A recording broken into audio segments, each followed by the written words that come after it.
सभापति महोदय, देश की अर्थव्यवस्था पर माननीय वित्त मंत्री ने जो श्वेत पत्र लाया है और सदन में जो पेश किया है, जिस पर चर्चा आज हो रही है, मैं उसका स्वागत करता हूं। इसलिए कि देश में एक भ्रम की स्थिति पैदा हुई और भ्रम की स्थिति पैदा होने के साथ साथ भ्रम की स्थिति फैलाई भी जा रही थी कि देश की अर्थव्यवस्था चौपट है। और उस परिस्थिति में जब माननीय वित्त मंत्री जी ने अर्थव्यवस्था पर श्वेत पत्र लाया, तो आज उस पूरे भ्रम की स्थिति का पटाक्षेप हो गया और वो आज साफ हो गया। महोदय, श्वेत पत्र में आंकड़ों का पूरा विवरण है। सभी तथ्यों के आधार पर, आंकड़ों के आधार पर श्वेत पत्र जारी किया गया। मैं समझता था कि सदन में जब चर्चा होगी तो उस श्वेत पत्र में जो आंकड़े हैं, वो आंकड़े कहां गलत हैं, इसका कोई विवरण प्रस्तुत किया जाता, उसका खंडन किया जाता। लेकिन उसके बजाय पूरे चर्चा को दूसरे दिशा में मोड़ के ले जाने का काम हुआ है। डॉक्टर मनमोहन सिंह जी देश के प्रधानमंत्री थे। उनके समय में जो वित्तीय कुप्रबंधन था, उसकी उसमें विस्तृत चर्चा है। अलग अलग भाग में उसकी चर्चा की गई है कि कहां कहां वित्तीय कुप्रबंधन था। मुझको भी उनके प्रधानमंत्रित्व काल में इस सदन का सदस्य रहने का सौभाग्य प्राप्त हुआ था और मैंने उसमें देखा था कि कहां कहां मिसमैनेजमेंट कुप्रबंधन हो रहा है।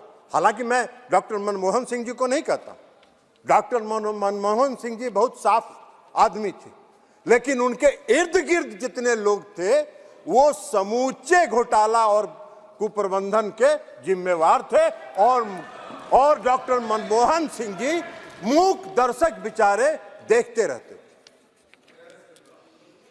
तो इसलिए उसकी विस्तृत चर्चा है। कितना ऋण दिया गया, कहां कितना ऋण किसको मिला, ऋण जो ज्यादा दिया गया उसकी भी विस्तृत चर्चा है। और ऋण जब ज्यादा आप दे दीजिएगा तो नेचुरली अर्थव्यवस्था पर उसका कुप्रभाव पड़ेगा। अभी चर्चा हो रही थी, माननीय गौरव गोगोई जी चर्चा कर रहे थे विजय माल्या जी को 8,040 करोड़ रुपए का ऋण कब मिला था? ये अभी आप कहते, गौरव गोगोई जी, अगर आप ईमानदारी से ये बात कहते कि मेरी सरकार ने विजय माल्या को 8,040 करोड़ का लोन दिया, ऋण दिया और वो लेके भाग गया, तब हम मानते कि आप ईमानदार हैं। आप तो ईमानदार है नहीं। आपने चोरी करवा दिया, आपने चोरी करवा दिया और जब चोर भाग गया तो हल्ला कर रहे हैं, चोर काहे भाग गया, चोर काहे भाग गया, चोर काहे भाग गया। अरे वाह भाई, आप चर्चा कर रहे थे नीरव मोदी की, आप चर्चा कर रहे थे नीरव मोदी का फ्रॉड, जो डिफॉल्ट था, गारंटी डिफॉल्ट कब शुरू हुआ? 2011 में शुरू हुआ, जब डॉक्टर मनमोहन सिंह जी की सरकार थी। 14,000 करोड़ रुपए का गारंटी डिफॉल्ट हुआ। आप मूक दर्शक बने हुए थे, आपका यही वित्तीय प्रबंधन था, ये आपका वित्तीय कुप्रबंधन था।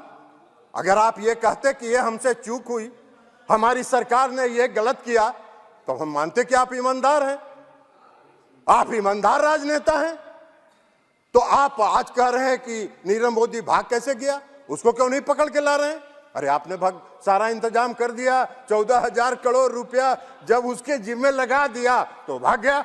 अब भाग गया तो ये सरकार प्रयास कर रही है उसको वापस लाने के लिए। अब वो विदेश में भागा हुआ है और आपका अगर कोई प्रभाव है अभी भी तो जाके ले आइए उसको पकड़ के, देखिए कि वर्तमान सरकार उसको जेल में बंद कर देती है कि नहीं कर देती है।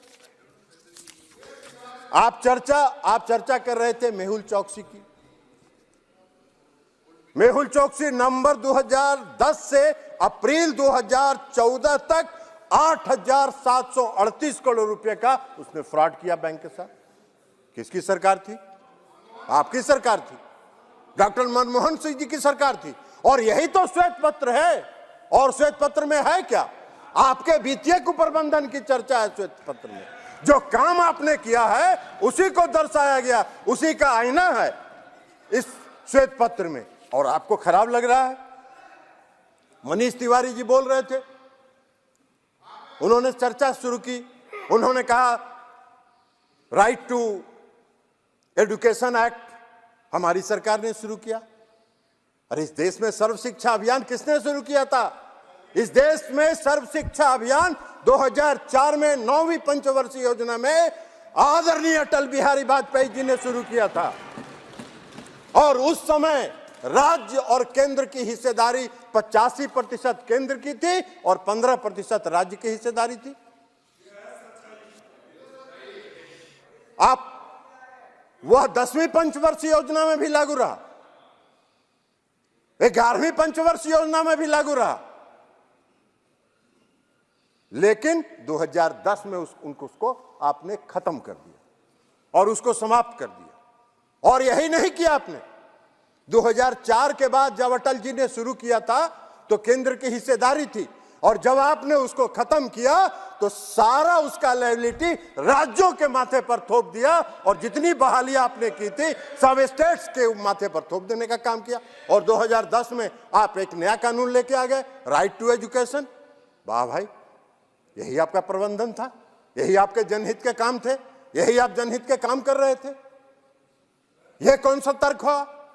तो कुतर्क आप अगर देते रहेंगे तो उसका तो कोई जवाब नहीं। मनरेगा की चर्चा कर रहे थे, आपने जब मनरेगा शुरू किया था उस समय 145 रुपए था मैंडेज, उसका जो मजदूरी था। आज 204 रुपया है इस सरकार में मजदूरी मनरेगा के मजदूरों का। आप उसकी चर्चा तो नहीं कर रहे थे। आप कहते कि भाई इस सरकार ने, वर्तमान मोदी जी की सरकार ने 204 रुपया मनरेगा के मजदूरों का बढ़ा दिया। आज बिहार में 209 रुपया। तो इसलिए आप इस सब चर्चा करते रहे, लेकिन आप चर्चा क्या करते रहते हैं? ये तथ्यों के आधार पर आपने कोई श्वेत पत्र का खंडन नहीं किया। आप चर्चा कर रहे हैं घोटालों की, भ्रष्टाचार की। मैं भी सदन का सदस्य रहा, 15वीं लोकसभा में भी, 14वीं लोकसभा में भी और 15वीं लोकसभा में, जब आपकी सरकार थी 2010 से 2014 तक, 4 से 14 तक, 2004 से 2014 तक कोई ऐसा सत्र सभापति महोदय जब नहीं होता था, कोई ऐसा सत्र नहीं होता था जब एक नया घोटाले की चर्चा उस सदन में और उस सत्र में नहीं होती थी। कोई भी सदन। कोयला घोटाला हुआ, स्पेक्ट्रम घोटाला हुआ, हम किसी का नाम नहीं ले रहे। कोयला घोटाले में कौन कौन लोग थे, सबका पर्दाफाश हो गया। स्पेक्ट्रम घोटाले में कैसे हुआ, यह भी पर्दाफाश हो गया, सब जान गए। रक्षा घोटाला में कहां विमान की खरीद में, रक्षा के सामानों की खरीद में कहां सौदेबाजी हो रही थी, कमीशनबाजी हो रही थी, यह सब घोटाला की चर्चा हुई, उस सदन में चर्चा हुई। राष्ट्रमंडल खेल जो हो रहा था, कॉमनवेल्थ गेम्स, उसमें जो दिल्ली के आपके नाक के नीचे, आपकी सरकार के नाक के नीचे जो घोटाला हुआ, उसको भी सबने देखा, इस देश ने देखा, हर व्यक्ति ने देखा। अब आप कह रहे हैं शारदा चिट फंड, कितना बड़ा घोटाला हुआ Saradha chit fund. Chit fund company ने किसका पैसा लेके गायब हुआ? कौन थे वो लोग जिनका पैसा लेके गायब हुआ शारदा चिट फंड के मार? मध्यम वर्ग के लोग, मजदूर वर्ग के लोग, उनका पैसा लेके गायब हुआ। और किसके राज में घोटाला हुआ शारदा चिट फंड? इस पर आपको बोलना चाहिए था, आप नहीं बोल रहे हैं, कोई नहीं बोल रहा है।